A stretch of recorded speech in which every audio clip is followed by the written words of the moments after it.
meio jurídico aí tá. É muita doideira, né? Doideira. Muita doideira. Hoje eu entrevistei uma É próprio dessa época de... acadêmico alemão que tem livros sobre mídia e tudo. Monta a caracterização, tudo igualzinho aqui. Bom, uma das lutas civilizatórias mais relevantes que ocorre na política brasileira é no estado do Maranhão, onde um governador do PCdoB, Flávio Dino, enfrenta aí uma das mais antigas e poderosas dinastias do país, a dinastia Sarney Murad, e saiu otimamente bem nessas últimas eleições municipais. É o nosso entrevistado do Sala de Visita. Boa noite, governador. Boa noite, Nassif. Um prazer falar com você e todos que nos assistem. E qual foi esses 20%? Foram 20% de municípios com vitória da Frente Popular aí? Não, na verdade nós ganhamos bem mais. Nós, dos 217 municípios, conquistamos 153 prefeituras alinhadas com o nosso governo, e de vários partidos. 20 e poucos por cento, na verdade, foram as prefeituras lideradas pelo PCdoB. Tá. Nós conseguimos 46 prefeituras e... Tinham quantas antes? Nós tínhamos 5. 5? Foi um salto bastante expressivo e nossos outros aliados também tiveram saltos, de modo que a aliança política que venceu a eleição em 2014, no Maranhão, que foi um salto importante exatamente nessa direção civilizacional, teve também agora uma espécie de ratificação, de confirmação, na medida que nós fomos amplamente vitoriosos, ainda bem, porque significa que o projeto de governo está andando bem. Governador, que alianças foram feitas? Com que partidos? Bom, lá a gente tem um leque de alianças bastante amplo, desde 2014, e ampliamos mais ainda. Então, nós temos no governo hoje várias forças políticas que vão do PSDB ao PT. Os dois extremos da política nacional convivem no mesmo governo. E convivem bem, diga-se de passagem. Nós temos secretários que são desses partidos, de outros partidos. São 8 partidos políticos representados no governo e muita unidade em torno dessa busca do desenvolvimento econômico, muito diálogo, que eu acho que é fundamental para a política brasileira nesse momento tão difícil, e uma visão afinada em torno desses desafios sociais que o Maranhão enfrenta, que é o que nos une. Como nós conseguimos garantir qualidade de vida para a população. Governador, sempre que tem períodos de crise, cria-se uma expectativa com o governo que entra, mas em 2 anos ele tá morto aí. Qual a estratégia que foi montada para garantir aí a popularidade ao final dessa fase crítica de 2 anos? Aplicar bem o dinheiro público, essa é a primeira receita, no sentido de aplicar com probidade e aplicar com eficiência. Eficiência significa eleger bem as prioridades, e acho que esse foi o nosso principal mérito. Garantir que o dinheiro chegue naquilo que é fundamental e a sociedade veja resultados concretos e veja uma mobilização nossa na direção correta. Então, desde investimentos em produção, cadeias produtivas, investimentos em água, em saneamento, investimentos em educação, sobretudo, que é assim o carro-chefe do governo, nós já temos resultados a apresentar. Então, de campanha de alfabetização, escolas sendo construídas, escolas sendo reformadas, conseguimos abrir 5 grandes hospitais que estavam com obras paradas, nós retomamos, concluímos, colocamos para funcionar. Então, nós temos resultados concretos e nós temos uma atitude. Paradoxalmente, nessa hora de tanta angústia social, mas o povo também valoriza a atitude positiva, compreende que às vezes você não consegue dar o resultado, mas respeita quando enxerga que o governante, o líder, a liderança está buscando o resultado. Então acho que é a soma disso, resultados concretos e a nossa atitude firme, determinada de enfrentar os grandes problemas do nosso Estado. A crise financeira, a crise fiscal, como é que se abateu sobre o Estado? Bom, muito fortemente, nós perdemos mais de R$1 bilhão de transferências constitucionais federais. 1 bilhão em quanto? 1 bilhão e 200 milhões. Mas em quanto? Desde o começo do governo, desde que nós tomamos posse, 21 meses, né? E isso foi o que nós perdemos de FPE, grosso modo, por conta do imposto de renda, do IPI, a recessão. Nós teríamos tido, caso a curva anterior tivesse se mantido, 1 bi e 200 a mais de arrecadação, que aí sim significaria um salto ainda maior no nosso Estado. Mas eu não me lamento muito, porque nós conseguimos, ao mesmo tempo, fazer muito corte de despesa, porque havia espaço para isso, Então nós cortamos 300 milhões de despesas. De onde que vem isso? Despesa de suntuosas, coisas luxuosas, corrupção, desvios, gastos com luxos dos governantes que havia antigamente. Então só no Porto do Itaqui nós cortamos 60 milhões de reais em um ano de despesas administrativas que havia lá com consultorias, projetos, programas. Então nós tínhamos assim, nós identificamos áreas que nós poderíamos cortar, gasto com avião, com helicóptero, coisas assim. E só com aviões e helicópteros a redução foi da ordem de 7 milhões de reais. Então nós conseguimos cortar 300 milhões, melhoramos a arrecadação do Estado, revendo benefícios fiscais ilegais que haviam sido concedidos, melhoramos a qualidade da nossa receita, do funcionamento da máquina de arrecadação, e com isso conseguimos sobreviver. Mantemos os salários em dia, que é hoje, infelizmente, algo digno de registro. Temos hoje alguma dificuldade de pagamento com os fornecedores por conta da continuidade desse processo. É claro que você resiste durante algum tempo, então você vai deteriorando passo a passo. É o que nós estamos vivendo. Nós ainda conseguimos manter as obrigações em dia, as fundamentais, mas ao mesmo tempo lutamos muito para que esse quadro de recessão aguda seja vencido, porque é claro que chega um momento de exaustão, que seu estoque de mágica se esgota.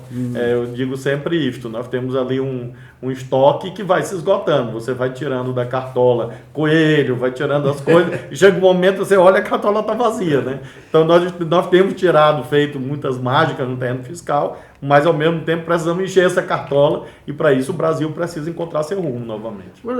A questão da comunicação, como é que enfrenta um desafio que tem destruído aí muitos governantes por conta de protagonismo de mídia e tudo mais? Lá é um desafio especial porque nós temos um império midiático contra nós. Infelizmente, eles não agem assim, infelizmente, segundo os cânones do bom jornalismo. Por exemplo, eu passo anos e anos sem conseguir, a não ser pela via da publicidade, mas jornalisticamente divulgar uma ação de governo. Há de fato uma atitude muito hostil desses grupos locais de mídia que são vinculados a esses setores da oligarquia política. Então nós driblamos isso mediante muita movimentação do governante, e onde o povo está, como a música diz. Então eu me movimento muito, faço muito evento, vou nos municípios, converso muito diretamente, e mantemos alguma coisa em rádio e muita coisa na internet, uma ação muito forte, vigorosa em redes sociais. O seu Twitter aí é os mais ativos. E sou eu mesmo que faço, eu sou repórter de mim mesmo nesse sentido. E aí disso vai para o Facebook, a gente faz uma ação de mídia digital bastante boa, apesar da exclusão profunda que infelizmente há no Estado nesse aspecto também, mas é algo que reverbera. Então é por aí mais ou menos que a gente contorna, e organizações sociais que respeitam o nosso governo, e eu participo muito de eventos, vou em palestras, etc. É o modo como a gente consegue fazer com que a gente drible um pouco esse bloqueio. Como é que é a questão do judiciário? Nós tivemos já no Maranhão um governador lá que foi inabilitado pela ação do judiciário, Acre ou Amapá, que também o ex-presidente Sané era influente, outro governador foi no Amapá. Como é que é a relação com... Hoje nós conseguimos estabelecer uma relação boa. Nesse aspecto, é evidente que a minha origem profissional ajuda, porque eu tive uma atuação de 12 anos no judiciário. Então, lá no Maranhão mesmo? No nosso estado e também em Brasília. Então tem uma relação muito boa, de um modo geral, foram meus colegas, enfim. Então há uma relação de diálogo, mesmo que haja divergência, mas há uma relação de respeito, que é o que nós pedimos o tempo inteiro e até aqui temos tido. Por essas instituições locais, de um modo geral, Ministério Público, Defensoria, Tribunal de Contas, Judiciário, nós temos um ambiente bastante bom, Assembleia, nós temos um ambiente bastante bom de trabalho, de entendimento, e até aqui muita compreensão acerca, por exemplo, das restrições fiscais, as dificuldades. E eu sempre reúno com eles, converso com eles, mostro, dialogo, e isso acho que ajuda bastante. As organizações sociais, movimentos sociais, como é que é o Maranhão? Tem uma ossatura boa em termos de mobilização social? Já teve melhor. Nós tivemos um processo de refluxo nacional, inclusive, que acho que foi um grande problema, que levou, inclusive, a retrocessos que nós estamos vivenciando, que acho que houve uma institucionalização excessiva da política no país.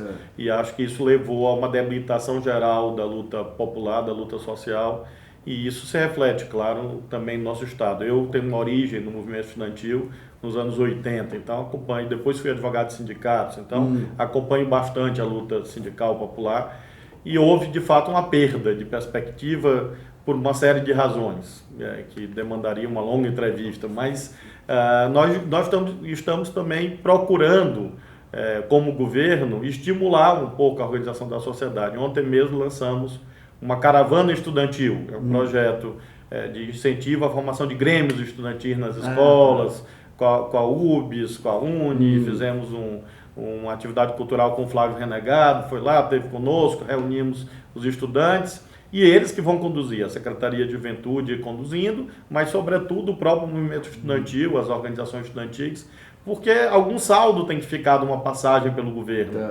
E um dos saldos, além, claro, dos resultados, das obras, etc., há algo invisível, que deve ser a elevação da consciência política, né, sobretudo da juventude, outros setores sociais. Nós temos uma campanha de alfabetização, um movimento de alfabetização, que é conduzido em parceria com o MST, que é o programa Sim Eu Posso, que já foi aplicado em vários países, e eles nos dão assessoria lá, e é um resultado bastante vigoroso, é muito emocionante, inclusive. Área rural Área rural, nos municípios mais pobres. Eu recebo muitas cartas, e é sempre muito comovente receber as cartas de adultos, idosos, que me mandam cartas. As primeiras cartas que eles escreveram, eu fico até um pouco assim com nó na garganta, porque realmente eu tive recentemente... Né? Você poder se comunicar...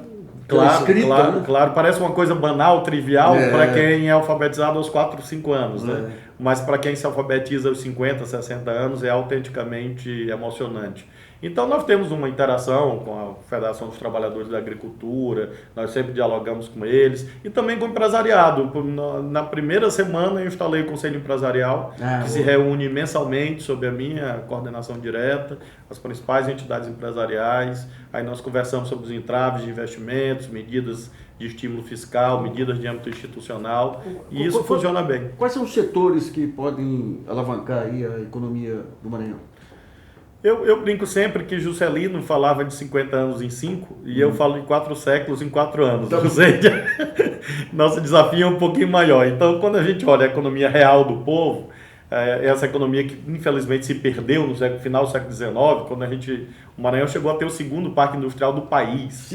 Segundo parque industrial na virada do século XIX para o século XX, em cima da indústria têxtil. Aí depois se perdeu por uma série de razões também óbvias, sobretudo defasagem tecnológica e ausência de reinvestimento. Né? A elite, infelizmente, não compreendeu como participar disso, e também o deslocamento do dinamismo. Era em cima do algodão, não? Era em cima do algodão. Algodão, indústria têxtil, é realmente um ciclo bastante importante.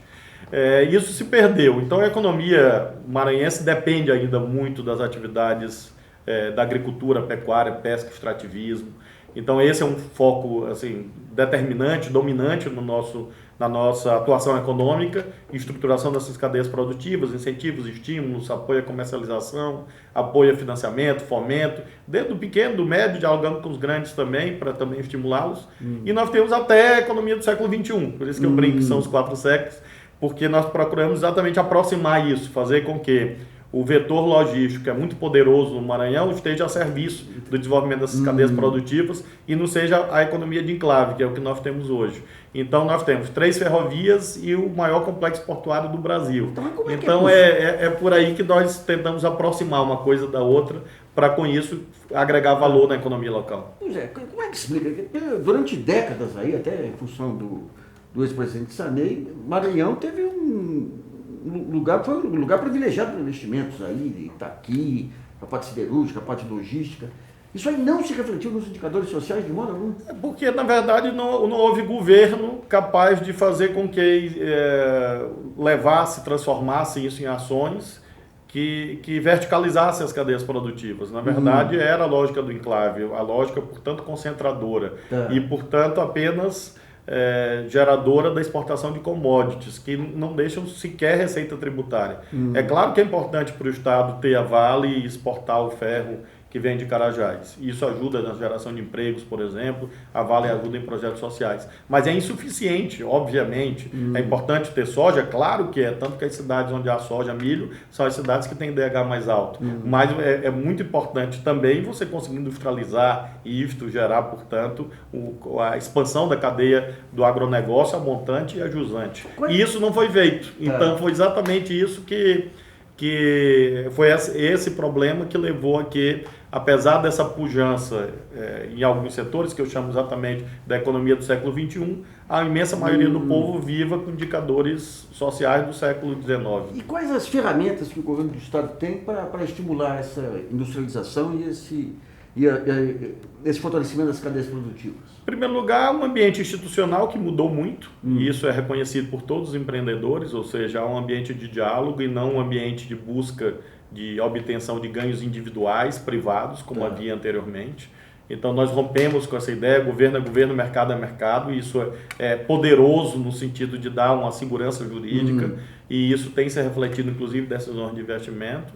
Nós estamos modernizando o Porto do Itaqui muito fortemente, nós temos um programa de investimentos lá em curso de R$1 bilhão, quando nós falamos de investimentos próprios. São 300 milhões de reais com recursos nossos, não do governo federal, recursos da empresa, da própria empresa, Empresa Maranhense de Administração Portuária, que é a delegatária da concessão do porto, e tem hoje uma grande capacidade de investimento exatamente pelas medidas saneadoras que foram adotadas por nós.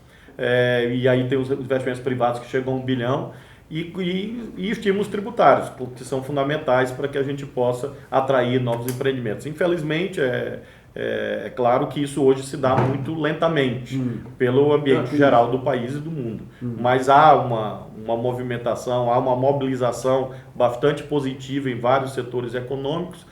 E nós buscamos exatamente linkar essa base agrária, seja da agricultura empresarial, exportadora, e essa agricultura familiar que ficou muito tempo abandonada, para que a partir daí você estruture os negócios que vão se vincular a essas virtudes logísticas únicas que o Maranhão possui, porque nós somos o primeiro porto de quem vem do Canal do Panamá e o último, o primeiro para quem quer importar. Sim, claro, todos.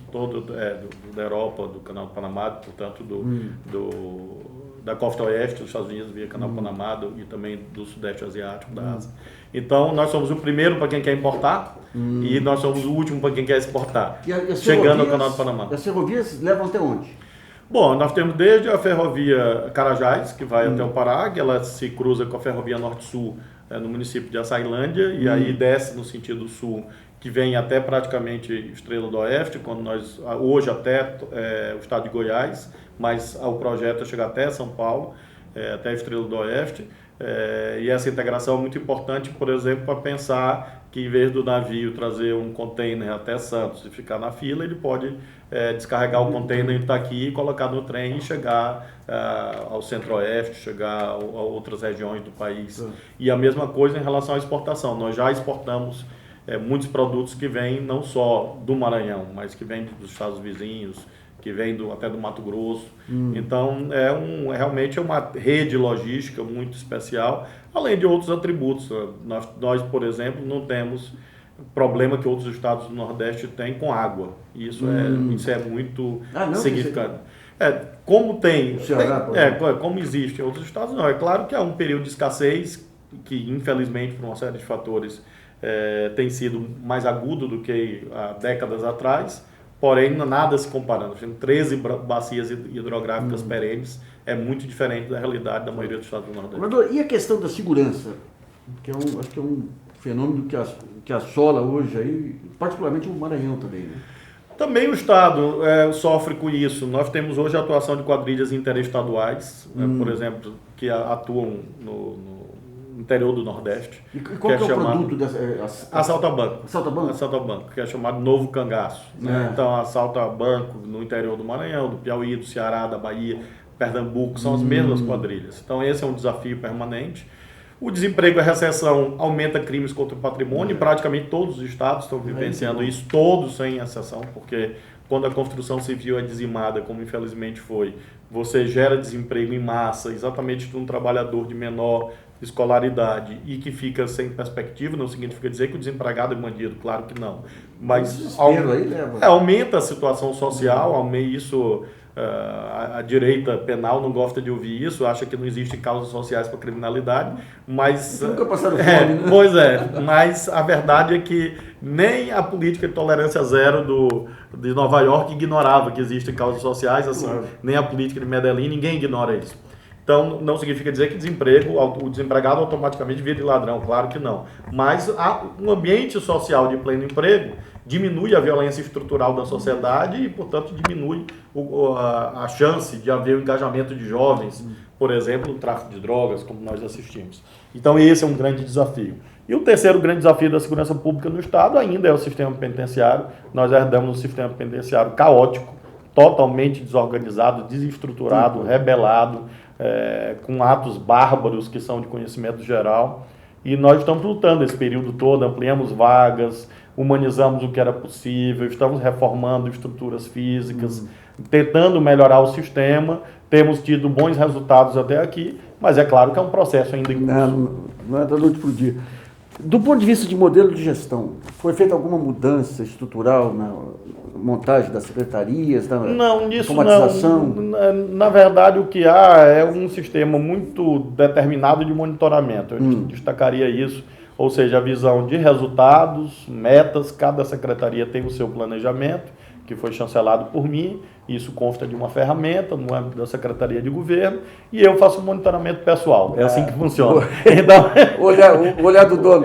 O segredo de gestão é esse, é ter as metas, cada secretaria tem os seus programas, tem as suas metas, seus objetivos, e eu faço monitoramento semanal, chamo, boto, aliás, não é nem semanal, hoje com o WhatsApp ele é o dia todo, monitorando. Então, por isso, se me dissesse, de vez em quando tem um juiz que dá aquelas decisões heterodoxas de tirar o WhatsApp do WhatsApp, eu digo que quer acabar com o meu governo, porque é a minha principal ferramenta de gestão, porque aí eu monto os grupos, vou montando, e de acordo com as áreas temáticas, e fico cobrando, estimulando ali. Então, tira do WhatsApp 2 dias do ar, eu fico... Tudo pelo WhatsApp. Mas, principalmente. Tem o Telegram também é bom, viu? Pois é. Mas eu tenho usado o WhatsApp, aí eu começo cedinho da manhã, vou até de madrugada e fico testando os secretários que estão dormindo muito. O secretário que não me responde, eu fico triste. Governador, e a questão da educação? Como é que foi? Porque a educação depende muito também da reciclagem na ponta, do envolvimento de diretores de escola. Nós implantamos um processo novo de seleção de diretores de escola, cursos, eleições e cursos. Então é um processo. Eleições quem elege? Os professores, alunos, funcionários e pais de alunos. Tá. Mas eles elegem a partir de candidatos habilitados no curso. Tá. Então não são todos elegíveis. Primeiro nós abrimos um edital.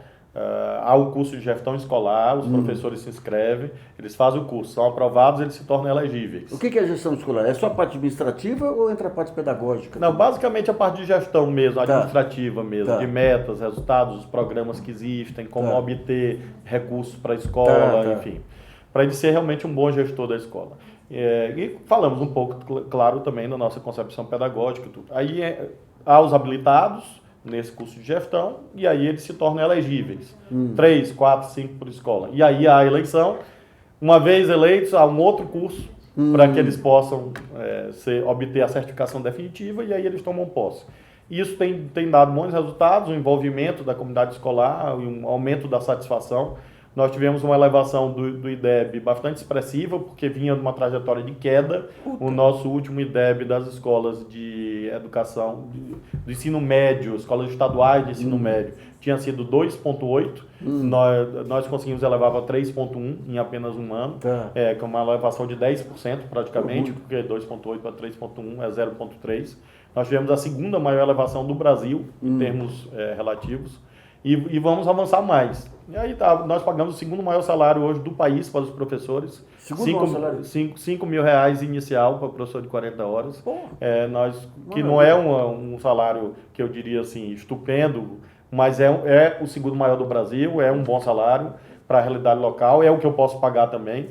E fizemos isso para exatamente valorizar os professores. Fiz mais de 17 mil progressões e promoções, temos essa caravana estudantil. De 1.000 escolas já fizemos reforma e manutenção em 300 delas, em apenas um ano. Então, nós vamos entregar 1.000 escolas totalmente qualificadas até o fim do nosso governo. Temos o programa Escola Digna, que é de substituição de escolas de taipa, barro, palha, escolas dos municípios. Inauguramos a primeira agora no município de Fortaleza dos Nogueiras, que é um programa de apoio à educação infantil e ensino fundamental. A gente identifica, o prefeito identifica a demanda, nós construímos e devolvemos ao município. Então, nós temos assim um cardápio, dobramos o número de bolsas de pós-graduação, implantamos o programa Cidadão do Mundo. Nós temos hoje meninos do Maranhão, no Canadá, nos Estados Unidos, na França, na Argentina. Mais de 100 meninos já participaram, estudando idioma e fazendo outros cursos, custeado pelo governo do Maranhão. Então, quando a gente pega assim, desde a educação infantil até a pós-graduação, a gente tem ação, tem presença, tem vários programas bastante bons e que eu tenho certeza que vão dar resultado. Agora não é da noite para o dia. Temos rede de escola de tempo integral, que nós começamos a implantar do zero. Temos 3, vamos implantar mais 4, agora serão 7. Agora no início de 2017, 7 escolas de tempo integral.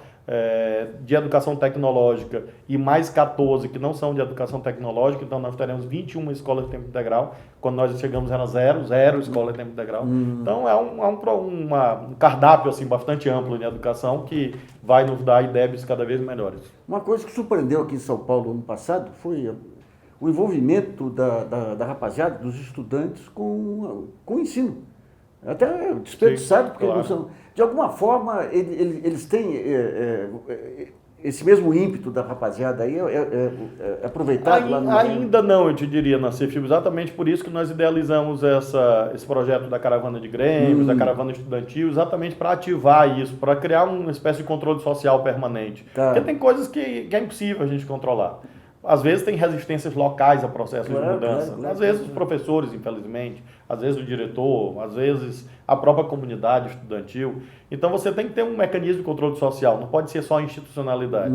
Porque a gente não dá conta de tudo, são 1.000 escolas no estado, com 300 mil alunos. Então como é que o governador vai controlar o que se passa hoje? O Maranhão tem 217 municípios, então tem coisas que às vezes eu chego numa cidade e vejo que as coisas estão mal feitas. 217 municípios?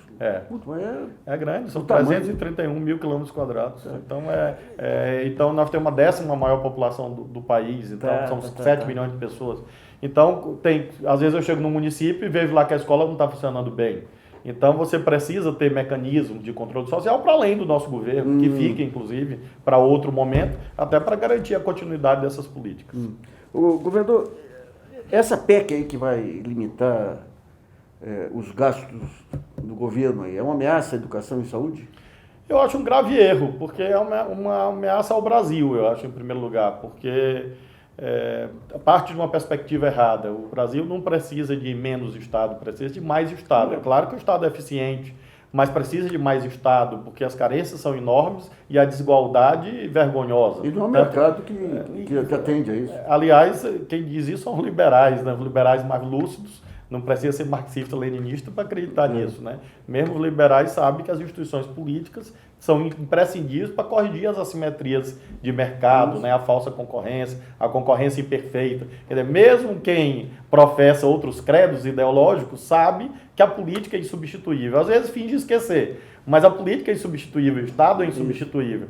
E na hora que você vai no sentido da restrição do Estado, você vai na direção da restrição do Estado e dos gastos sociais, você está, na verdade, renunciando a um projeto de nação que seja agregador.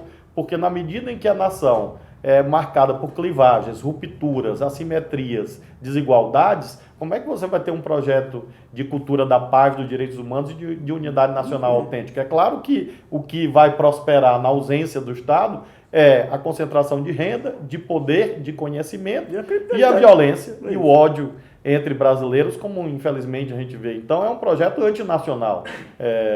Você tem que ter controle, equilíbrio fiscal, responsabilidade fiscal, não há dúvida. Acho que esses são parâmetros que estão estabelecidos, mas nenhum parâmetro normativo é absoluto. Eu digo para meus alunos, às vezes, quando tenho a oportunidade de dar aula no curso de Direito, de onde eu sou oriundo, eu digo, olha, minha gente, esse negócio de direito absoluto, acerca, por exemplo, do direito de propriedade. O direito de propriedade não é absoluto. E aí às vezes, para chocar, eu digo, olha, o direito à vida é absoluto, todo mundo diz, não. E a legítima defesa? A legítima defesa é uma situação em que você afasta, admite que alguém possa atentar contra a vida de outrem. Então, se até o direito à vida recebe situações de excepcionalidade, imagina a responsabilidade fiscal. Então, é claro que há outros valores em cotejo que você deve levar em conta. E todos os países do mundo fazem. Eu acho muito interessante quando se fala do endividamento, da relação dívida-PIB no Brasil, e não se olha a média dos países da OCDE. Mas criaram um terreno de pânico aqui. E a média dos países da OCDE é acima do que nós temos. Não quero dizer com isso que é bom o endividamento crescer. Não é bom. Mas, por outro lado, você tem endividamentos mais altos e consegue, numa conjuntura desta, em que muitos países praticam até juros negativos, juros contracíclicos, juros muito baixos, como é que nós vamos praticar juros crescentes, que é o que nós praticamos hoje? Isso é uma anomalia que tem que ser enfrentada. Na verdade, por baixo do pano do combate à corrupção e da responsabilidade fiscal, você está consagrando coisas que são muito mais antiéticas e imorais, como, por exemplo, a EFTA de juros ascendentes. Nós somos o único país do planeta que pratica hoje juros reais crescentes. E isso é imoral, objetivamente é imoral. E isso que ameaça o equilíbrio fiscal. Então, eu acho que não é prioridade isso. Eu acho que você teria outras prioridades, como, por exemplo, debater a força do capital financeiro, a financiarização, os juros, né? Que corresponde a metade dos gastos públicos, praticamente, né, na esfera federal. E sem repercutir na economia, porque só serve para aumentar a concentração de renda, ganhos, lucros, etc. Que não são nem tributados adequadamente, que é outra coisa que me indigna, que é essa regressividade do sistema tributário. Mas ontem, conversando com esse professor alemão aí, alemão é igualzinho, você começa a falar em imposto sobre patrimônio, os jornais fazem um carnaval, o governo quer meter a mão no bolso da gente, igualzinho, até os chavões são iguais. Mas eles conseguem pelo menos praticar o imposto sobre heranças que seja razoável, né, na Europa, de modo geral. São mais civilizados que aqui. Né? A gente pratica que, quando eu cheguei no governo do Maranhão, o imposto sobre herança era 4%, eu levei para 7%, a alíquota máxima é 8%. Na maioria dos países do mundo chega a 30%, 40%, a alíquota máxima do Brasil é 8%. Exatamente porque essa riqueza parasitária, essa riqueza que é acumulada de modo suntuoso, tem que de algum modo ser distribuída. Ou você tributa pela via do imposto sobre grandes patrimônios, ou pelo menos pela via do imposto sobre heranças, como a maioria dos países do... Aqui é dogma. Nem uma coisa nem outra, né? Ô, governador, quais as lições que as esquerdas tiram aí de uma derrota, com exceção do Maranhão, que foi acachapante? Eu acho que, em primeiro lugar, é preciso reconstruir a perspectiva de esquerda e o discurso da esquerda. Acho que nós tivemos um momento bastante exitoso em que, sob a liderança do presidente Lula, da presidente Dilma, foi possível garantir ganhos sociais, ampliar a soberania nacional, estruturar políticas públicas de enorme importância, com grande dimensão inclusiva e com baixo atrito político. O que aconteceu é que isso se esgotou naturalmente, claro, e a presidente Dilma foi obrigada a lançar mão de tentativas mais redistributivas, sobretudo a redução da taxa de juros. E foi exatamente esse ponto que o núcleo duro da elite brasileira se insurgiu, se rebelou, criando essa atipicidade de uma classe dominante subversiva, que é uma atipicidade que tradicionalmente temos históricos. Quem subverte a ordem é a classe... Aqui no Brasil é o contrário, quem subverte a ordem... A grande defesa da democracia é dos movimentos populares. Aqui é o contrário, desde sempre, não é desde hoje, não foi agora. Então, por que esse núcleo duro da elite brasileira se insurgiu? Exatamente porque a presidente Dilma disse, muito bem, vamos tentar aqui expandir a economia, fez duas apostas ousadíssimas, uma, exatamente a redução da taxa de juros aos patamares mais baixos das últimas décadas, 30, 40 anos, e a outra aposta foram as desonerações. Por azar dela e nosso, ambas as apostas deram errado. Se tivessem dado certo, teria sido um grande sucesso, um grande êxito. A questão dos juros, ela piscou. Se ela mantivesse lá, você já estava tendo uma reciclagem das grandes fortunas aqui para renda variável, para infraestrutura. Sim, num certo momento, que era a crença dela, né? Entrou em pânico e aumentou de novo. A crença era esta, exatamente, de que haveria um reposicionamento dos capitais. Mas talvez tenha faltado um ambiente político, a compreensão, aí sim, da esquerda, inclusive, acerca da importância daquilo. E não houve uma mobilização social mais ampla que sustentasse essa política. E aconteceu exatamente isso, o retrocesso, seguido de retrocesso, a implementação de uma visão mais fiscalista, financeirizante, vamos chamar assim. E aí acabou resultando na perda de base popular do governo.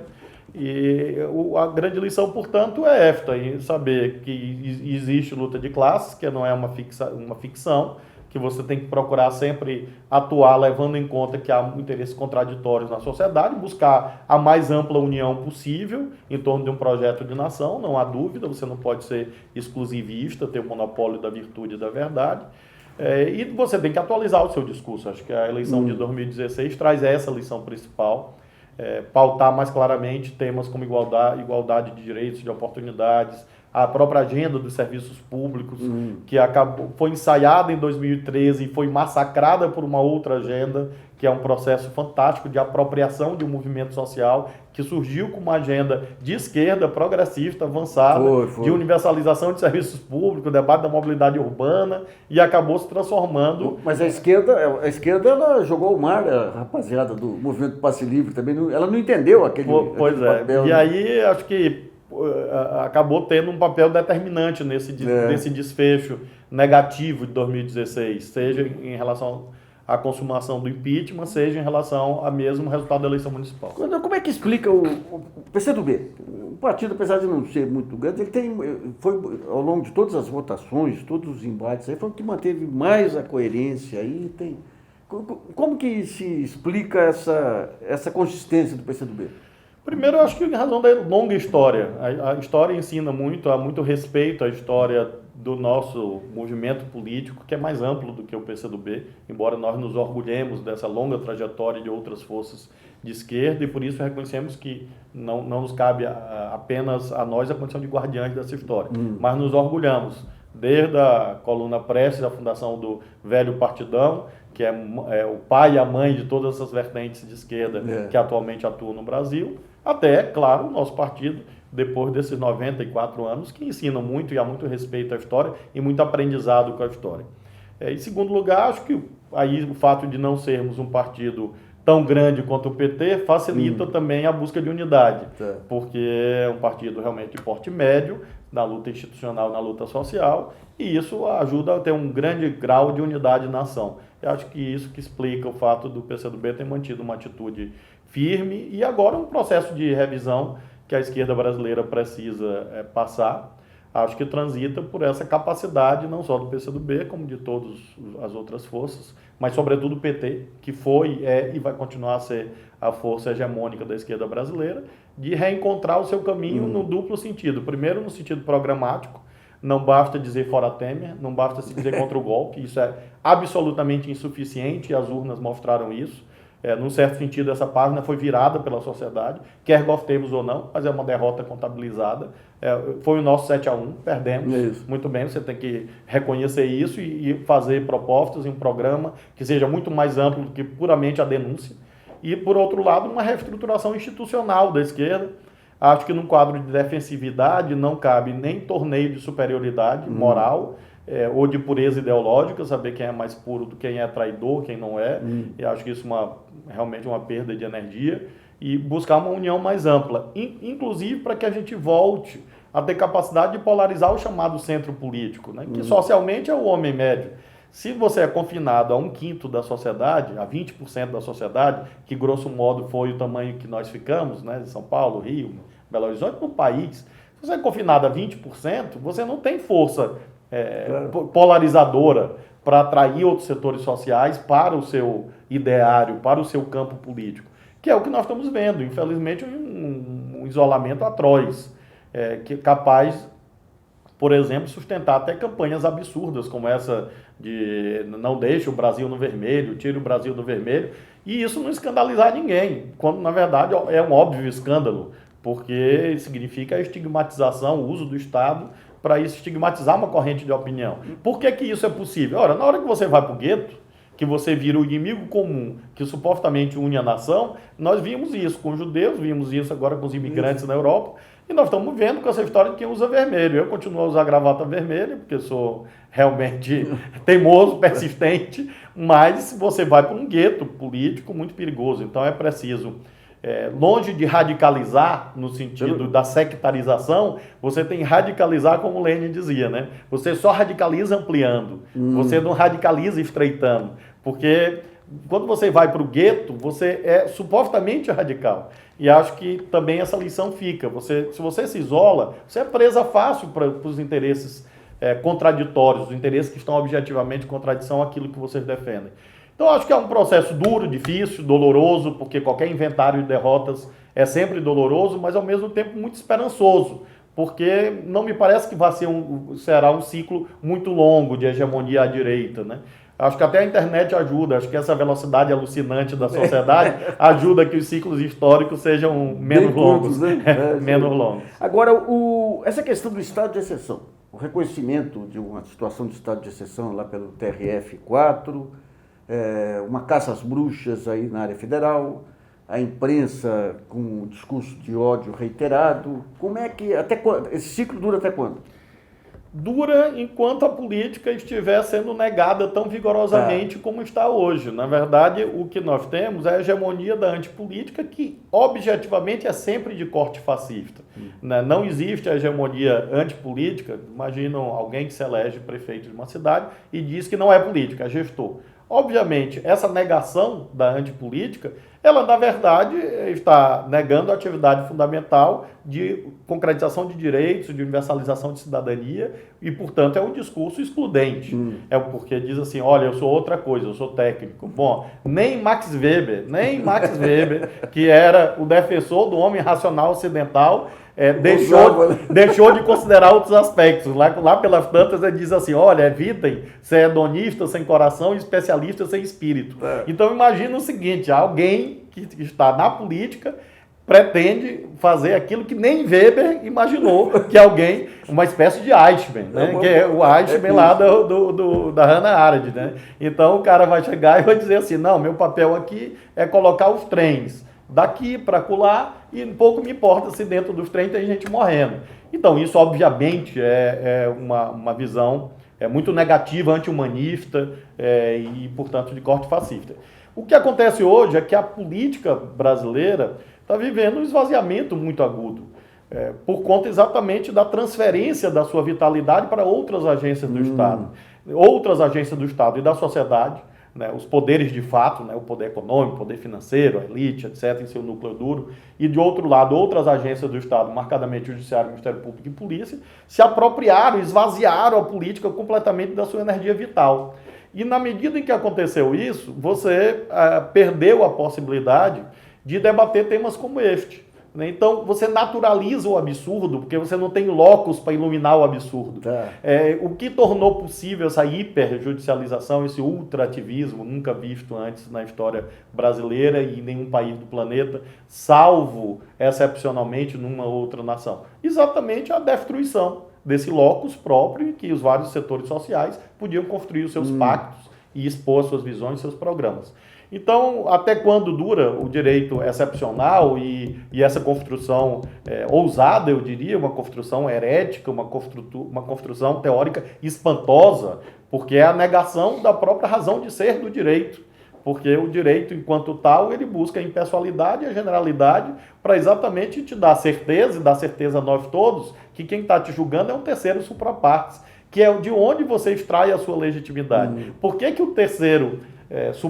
esse terceiro que vai te julgar tem que obedecer às leis, para você não ficar refém do arbítrio da subjetividade dele, porque pode não ser a melhor. Então, toda a construção teórica do judiciário, pelo menos no meu tempo, né, parece que isso andou mudando, mas pelo menos no meu tempo, era de que esse terceiro supraparte ia buscar o máximo possível imparcialidade procedimental, aplicação impessoal das leis, que não são fixadas por ele mesmo, e a generalidade, ou seja, as regras que valem para um, valem para outro, para exatamente tentar, o tanto quanto possível, controlar o exercício arbitrário das próprias razões. Isso se perdeu, por alguma razão, até chegar a essas construções espantosas de que existe uma espécie de direito excepcional, que é a negação última da fonte de legitimidade desse mesmo judiciário. Porque se o judiciário passa a construir as normas que ele próprio aplica, de onde ele extrai a sua legitimidade? Tem né? ter legislativo. Porque a legitimação é indireta, os juízes não são eleitos, é importante lembrar isso. E na medida que eles não são eleitos, a legitimação é indireta. É derivada do modo como esse poder se exerce. O procedimento legitima. Por isso que em várias decisões, eu mesmo já escrevi, todos muitas vezes escrevem, que não são apenas os fins que justificam os meios, mas também os meios justificam os fins. Quer dizer, os meios legitimam até os fins. Se os meios são ilegítimos, como por exemplo o uso de uma prova ilícita, mesmo que os fins sejam os melhores, eles se tornam ilegítimos porque os meios foram ilegítimos. E tudo isso que são conquistas de séculos, estão mais ou menos sendo questionadas de modo espantoso. Como é que você resolve isso? Você só resolve revigorando a política, porque é o princípio do checks and balances, do freios e contrapesos. Aliás, os liberais diziam isso, né, desde Locke, do segundo tratado do governo civil, acontece que nos artigos federalistas, ele diz assim, poder abusivo por natureza, ele vai até onde encontra limites. Ora, qual foi a construção que é aristotélica, na verdade, da política da tripartição funcional do Estado? É que, se você deixar um dos poderes, ele vai exorbitando das suas atribuições, aliás, o Weber também tratava disso, você vai exorbitando das suas atribuições até chegar no teto, porque realmente o céu é o limite, né? Esse teto é dado por quem? Só pode ser pela força dos outros poderes. O que a gente assistiu? Ora, nós assistimos e temos hoje uma debilidade, uma debilitação estrutural do Executivo, em razão desses últimos processos, e o Legislativo foi esmagado objetivamente nos últimos anos. A política se desmoralizou no nível tal que fez com que se tornasse normal exatamente esse aniquilamento da sua função própria. E nós não vamos sair disso sem que haja o paradoxo é esse. O acirramento da luta política, paradoxalmente, leva à necessidade da sua atenuação. Porque se você acirrar ilimitadamente, você, na verdade, está eliminando a possibilidade da política recuperar a sua capacidade. E acho que é isso que está faltando. Virou um torneio de quem corre mais da polícia, se é fulano, não, esse está correndo mais, aquele está correndo mais, e quando vê, está todo mundo correndo. Porque todo mundo correndo junto. Exatamente porque não significa dizer que tem que ser feito um pacto para ninguém correr da polícia, não é isso. Mas porque pelo contrário, eu acho que as apurações, as investigações têm que ser feitas e as pessoas que têm dinheiro da Suíça, sei lá onde, que pegaram dinheiro para consumo suntuoso, para luxo, etc., sei lá para o que for, têm que ser punidas. Claro que tem que ser. Mas isso não pode ser a custa da destruição da nação. Não pode ser a custa da entrega do pré-sal, da destruição da engenharia nacional, da destruição de milhões de empregos, da negação da política e do alimento permanente a uma cultura de ódio entre brasileiros. E esse lugar não é do judiciário. O judiciário é a agência do não pode. A agência do sim é a política. E é essa agência que está falhando. Mas no caso do judiciário, o Supremo não deveria exercer um papel moderador mais objetivo? Deveria, creio nisso, inclusive numa recente reunião de governadores no Supremo, expus essa visão, a nova presidente, a ministra Carmen Lúcia, e sou esperançoso de que isso vai ocorrer, talvez não no tempo adequado, e é isso que eu tenho questionado. Eu imagino que com serenada das paixões, muitas das coisas que hoje são vistas como normais vão resultar em nulidades processuais mais adiante, por uma série de razões, como, por exemplo, algumas circunstâncias de certas delações premiadas, que são circunstâncias desse tal direito excepcional, ou mesmo condições coercitivas, depoimentos extraídos em condições coercitivas que não eram legítimas. Isso é um debate que vai se estender por anos, quem sabe uma década no judiciário. E o que vai acontecer é que em algum momento esse direito excepcional vai ser derrogado pela vida. E aí o que vai acontecer é que nós teremos uma reflexão melhor. Mas objetivamente até lá o Lula será dizimado, como foi o Zé Sócrates lá. O efeito político você não corrige. Esse é o problema, né? Esse é o problema, e acho que há um nítido desbalanceamento em relação a essa questão, porque houve uma compreensão equivocada da Operação Mãos Limpas. Ela, a meu ver, não serve para paradigma, para quase nada, se você fizer uma reflexão mais adequada. Ali a parte mais irrita um pouco aí, quando você pega o próprio procurador-geral aqui, achar que Mãos Limpas falhou porque não radicalizou mais. Ela falhou porque radicalizou, pô. Claro. É, de uma ignorância. Porque destruiu o país, Pô, essa é a questão. Claro. E resultou em quê? Resultou na eleição do Silvio Berlusconi. Então, é este construto que está em curso no Brasil. Não, achar que foi falta de radicalizar, governador, mas... Aí o que nós temos no Brasil é exatamente por essa má leitura da Operação Mãos Limpas, atos absurdos sendo praticados e que resultam objetivamente na negação dos próprios fins, porque o fim não é o combate à corrupção? Muito bem. Ora, se o fim é o combate à corrupção, você tem que ver se no meio dessa história de combate à corrupção, você não está abrindo espaço para outros atos de corrupção. Como, por exemplo, aqui fiz referência, a reestruturação do setor de petróleo, como o setor de engenharia está sendo estruturado e desestruturado no Brasil. Além do fato de, necessariamente, aí me refiro aos políticos, não aos juízes, dever ocorrer uma compreensão de que a maior corrupção é a negação de direitos e a desigualdade. E nada é mais corrupto do que essa desigualdade obscena no Brasil. Então, é um lugar, repito, os juízes, tirando essa construção aí do direito excepcional, enfim, que é bastante, como disse, questionável, tem lá a missão de aplicar a lei ao caso concreto. Bom, a pessoa que realmente desviou o dinheiro, realmente ficou com o dinheiro, claro que ela tem que ser punida. Você tem que discutir os meios e você tem que discutir a dosagem, que é outro aspecto espantoso. Eu lembro sempre do caso muito rumoroso e conhecido de uma jovem que assassinou o pai e a mãe a pauladas. E ela foi apenada com 19 anos de reclusão. Hoje se fala apenas de 100 anos, 200 anos, quando você vê exatamente que há assim, uma espécie de espírito da turba, né? Que uma espécie de quase de linchamento. Mas contrariando, inclusive, a própria reflexão secular acerca dos limites da pena privativa de liberdade, né?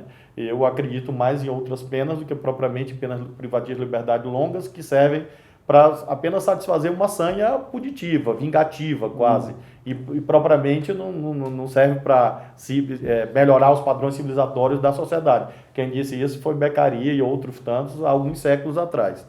Mas, enfim, tirando esses aspectos, você pode questionar de dosimetria, de procedimentos, de determinadas medidas, muito bem, aplicação lei caso concreto. O grande problema, a meu ver, para a gente sair desse impasse, está exatamente na incapacidade das forças políticas de refletirem sobre o que está acontecendo e mais ou menos fazer um pacto de procedimento. Deixando, porque quem dita a agenda pública no Brasil hoje são as agências do não.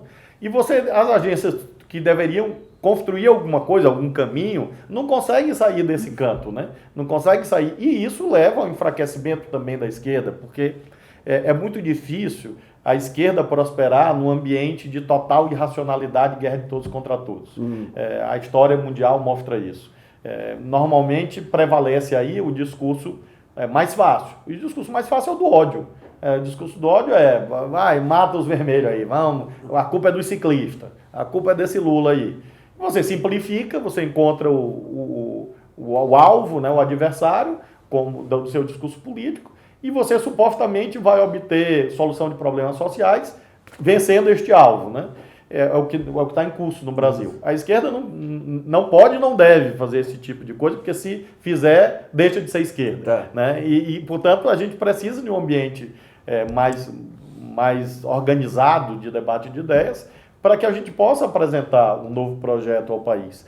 E isso não é uma tarefa só da esquerda, que é, a meu ver, a grande questão que está colocada sobre nós. Nós temos que nos reorganizar, atualizar o nosso programa e, ao mesmo tempo, ter a capacidade de dialogar com as outras forças, inclusive com aquelas que venceram com o impeachment, que não podem ser excluídas do nosso diálogo, mesmo que nós discordemos do impeachment. É um paradoxo interessante. Nós chamamos isso de dialética. Tá bom, muito bom. Eu vou depois, esse projeto do lado do Piauí. O Moro tinha negado a aceitação. Aí o Ministério recorreu e eles acataram. O TRF. O TRF acatou. O Sarney, ele conseguiu meu pescoço na folha lá atrás. Ele fez só no vamos negociar com o seu filho. Então ele sabia disso. Quando começaram os ataques contra o Sarney, fazia isso? Não,